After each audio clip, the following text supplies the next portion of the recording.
Welcome back to Axis Anime. My name is Henshin Ikeda, and today I'll be doing a walkthrough and review of Hakkenden 8 Dogs of the East, Episode 3. Now, if you remember from last episode, we see Sasuke and Shino arriving at Central to save Hamaji, who has been kidnapped. Now, we see the church there. They're actually there to take custody of Sasuke and Shino, and Ryo appears out of nowhere, and he says he's Sasuke and Shino's guardian. That's kind of interesting. So apparently Ryo knows Sasuke and Shino, but only Shino knows Ryo. Apparently Sasuke, he's got amnesia, so he doesn't know who Ryo is. Just putting that out there. And eventually Sasuke and Shino are at a hotel that Ryo set them up in, and Shino is being seen leaving the hotel, and he's just checking out the city, and he takes his crow with him. Now we are taken to a different scene with a new character. He's being introduced. His name is Kubango. I'm just going to call him K because I don't want to pronounce his name. So his name is K. I'm not going to say his name anymore. His name is K. So this new character, his name is K. He's being thrown out of the monastery. Now we don't know why, other than apparently he's looking for his best friend by the name of Ginpachi. Now Ginpachi is actually a half demon. Now it's believed that these monks at this monastery have this demon or a demon, and it might be Ginpachi.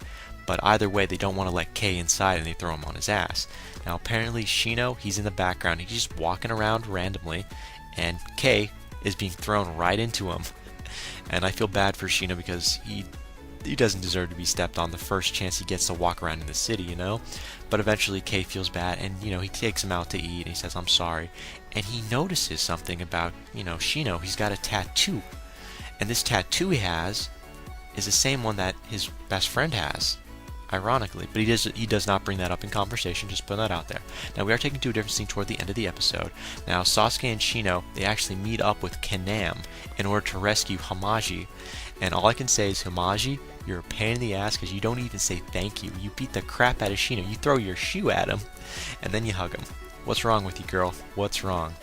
And again, that's where the episode ends. And I'll hold my final thoughts and rating at the end of the clip, so stay tuned. But let's dive right on in. So we open up this episode with Saren, and he's actually torturing Ginpachi, trying to provoke him to turn into a demon.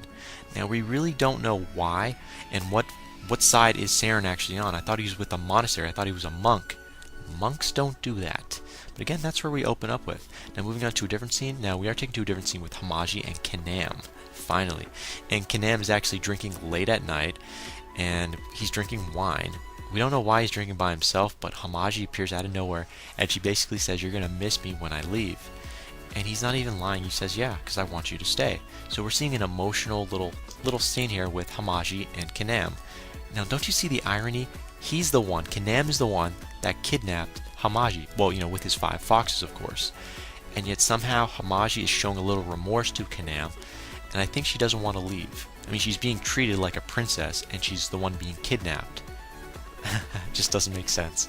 Just putting that out there. But we are taken to a different scene with Sasuke and Shino. And again, Sasuke is asking Shino, how do you know Ryo? What's the connection? How do you know this guy? And how does he know you?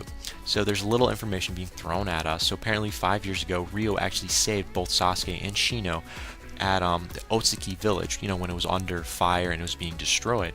So that kind of makes sense. So apparently Ryo saves them when they were at their brink of death. So that kind of makes sense.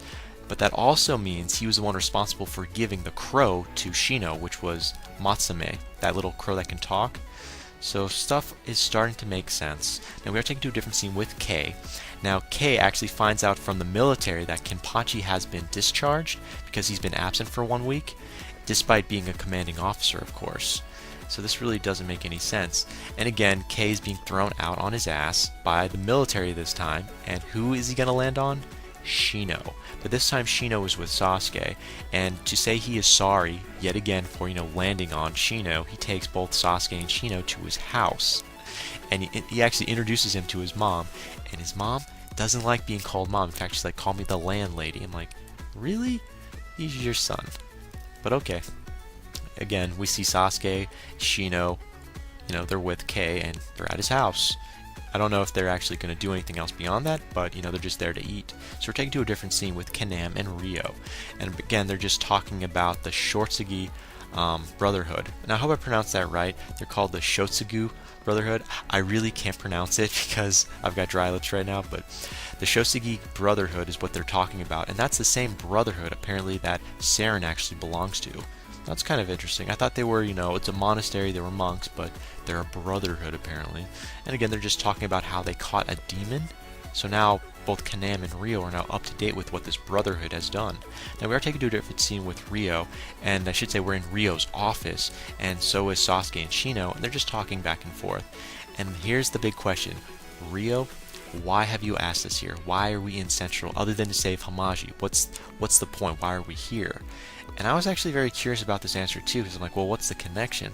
So apparently Rio gives these beads, I should say 2 beads, to both Shino and Sasuke, and these beads apparently belonged to them originally. Now Sasuke's bead is called Morality. I'm like, oh, that's kind of interesting. Now apparently Shino's bead is actually called Petty.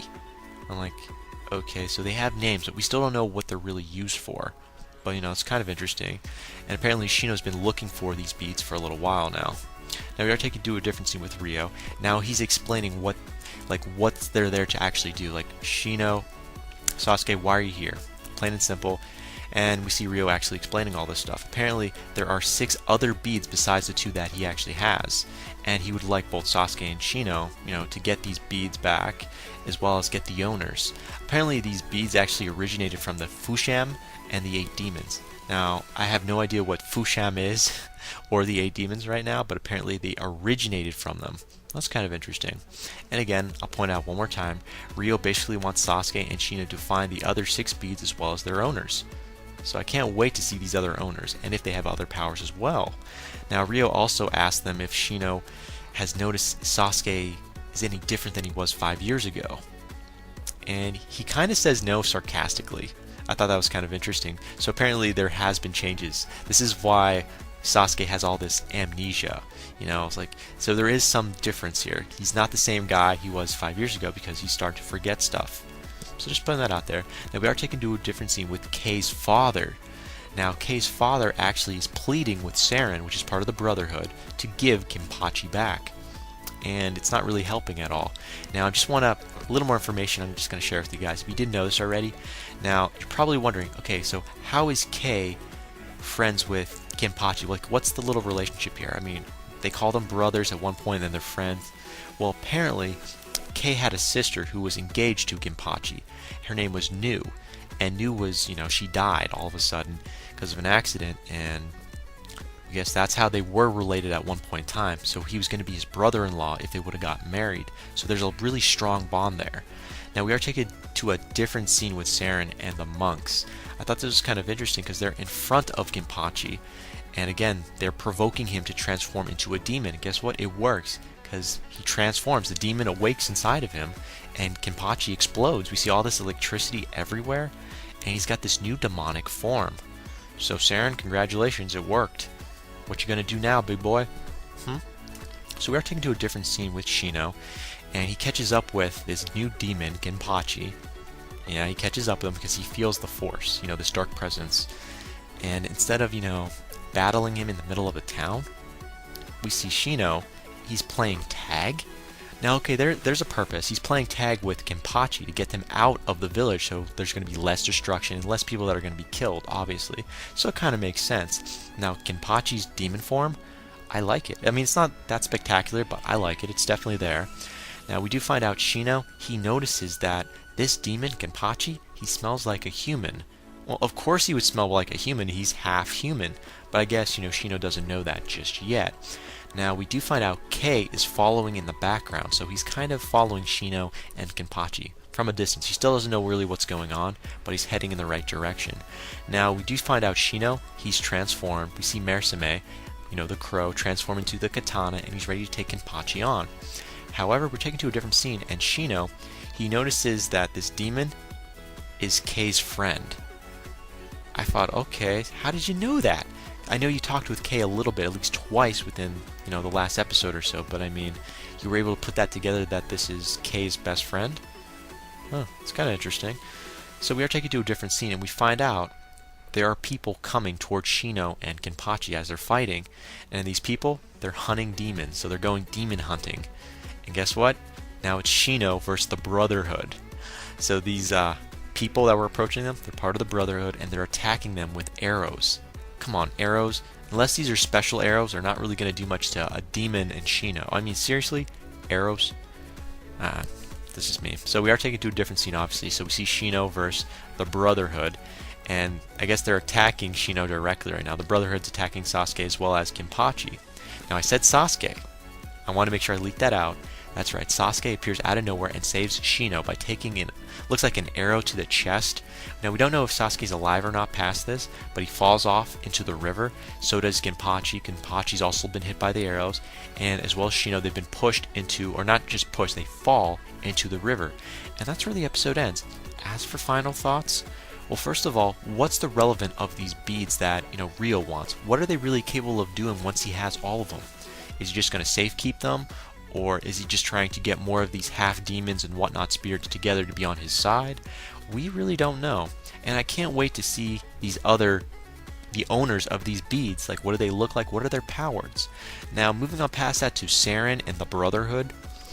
Okay, I thought he was a monk. What is he trying to actually achieve here? I mean, it was mentioned in the last episode his brother took his birthright away. What was his birthright? We still don't know. It must have been enough to piss him off, because now he's a bad guy, plain and simple. So I really don't know why he has Kenpachi and why he tried to turn him into a demon. Again, that ends it for my final thoughts. That's where I'm at there.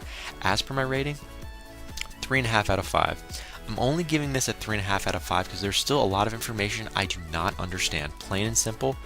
And there was a lot of information thrown at us, but not the kind of information I really wanted to hear. It doesn't answer my questions, plain and simple. The fight scenes, no, they weren't there. We're getting there. There's no build up yet to them. I mean, we saw Kenpachi versus Shino, but you heard me. So that's where we're at there. Final rating yet again, 3.5 out of 5. And that ends it for my walkthrough and review of Hakkenden 8 Dogs of the East episode 3. But again, comment down below, let me know, thumbs up, thumbs down, definitely subscribe, check me out on Twitter, and follow me if you like. But let me know what you thought of this episode, and let me know what you think's going to happen in the next episode that's coming out. Again, guys, that ends it for now, and I've got 2 more walkthroughs and reviews to do today, plus probably a few more tonight when I catch up on more of my anime. But I gotta hit the bricks, and I gotta go, and before I go, I gotta say it, and I always say it. You can't stop the access, but you can watch the feed. I'll see you later, guys.